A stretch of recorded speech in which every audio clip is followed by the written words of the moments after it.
When I started surfing back in the 50s, surfers were a very small, eclectic tribe of people. Well, the 60s, I'd like to think, was the golden era of surfing. I'm very proud to be here tonight to share some insights into some pictures that we're going to present that Timmy took. And I would like to tell you about it because each one has a little story to tell. This is our beloved Duke Kahanamoku.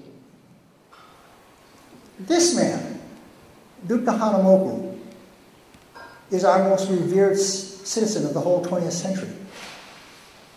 And anyone that knew him held him in great esteem, not because of anything he built, not because of any great knowledge he had, but because, as Martin Luther King has taught us, the content of his character.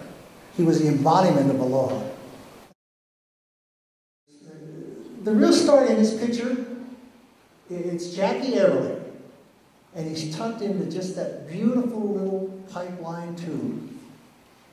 But if you look at the picture, what's the real story? The real story is there's nobody else in the picture. He's by himself. What year, Fred? Timmy, why don't you come up here and help me? 2 p.m., November 29th, 1964. I think there was 6 guys more. Actually, Timmy, I think that was. This was at 1:30. 1:30. It wasn't 2 p.m. I had a gold St. Christopher. Who remembers St. Christopher? But I believe that it may save me because I probably should have been dead a lot of times. And we all have talents. Greg's talent was bravado. Greg would take off on anything, and he'd get hammered. This is a fun picture. These guys are paddling for the shoulder. They're going to make it. Oftentimes, and this happens to be Fred Hemmings, he ain't going to make it. By the way, this is by far and away my surfboard love of my life. My wife's here; she's the real love of my life. But this surfboard, I used to talk to her.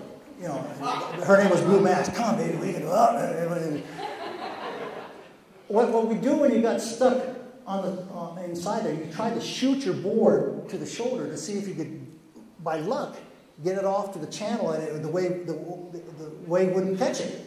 No leashes. We didn't have leashes. So I'm trying to shoot my board for the side. Or, worst case scenario, hit Greg Nolan and knock him out of the event. Either way, I win.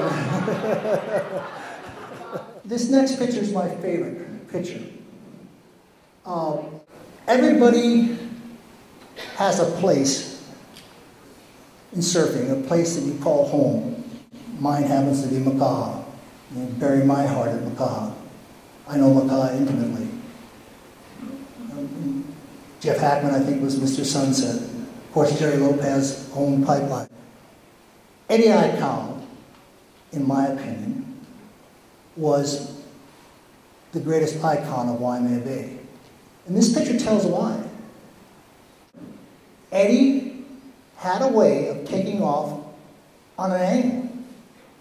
I don't think he really turned the board at the top of the wave like this, but he had a way of getting into the wave and being headed for glory without having to go to the bottom of the wave. And what that allowed him to do is something that I used to get so mad at him because there's a lot of bravado in surfing, especially big waves. You know, who's the tougher guy and who can take the bigger thrashing, who can take off with a bigger wave, who can go deeper in the pit. And the pit is as far back on the wave as you can get. This is the peak right here. It's kind of, you know, if you really want to be safe, you take off over here and you're riding away from trouble. Well, Eddie took off behind the peak all the time. I used to go, gee, how you do that, Eddie? And I think he had a gift. And that was his passion, and he made it happen. I asked myself, who are we? Back in the 60s, as I said earlier, we were this very small tribe of very, very different people. Guys that picked up a surfboard and went around the world and lived to ride a wave. It's very hard to describe why we have this passion. And it's really amazing that the man who wrote about it, it kind of gave you a feeling for what this passion is all about, never served. And he wrote about it in 1907. His name was Jack London. Let me leave this with you, because I think that for those of you who don't surf, it might touch something in your soul and have you have a feeling for who we are and why we have this great passion we live our lives through. He writes, and I'm paraphrasing it, and suddenly, out there where a big smoker lifts skyward, rising like a sea god from out of the welter of spume in the turning white, on the giddy, toppling, overhanging, and downfalling precarious crest, appears the dark head of a man. Swiftly, he rises through the rushing white, where but the moment before was only the wild desolation and invincible roar, is now a man, erect, full stature, not struggling frantically in the wild movement, not buried and crushed and buffeted by those mighty monsters, but standing above them all, calm, superb, posed on the giddy crest, his feet buried in the churning foam, the salt smoke rising to his knees, and all the rest of him in the free air, in flashing sunlight. He's flying through the air, flying forward, flying fast as the surge in which he stands. He is a Mercury. His heels are winged, and in them is the swiftness of the sea. He's a surfer. Thank you so much for being here tonight, and I can't get over it.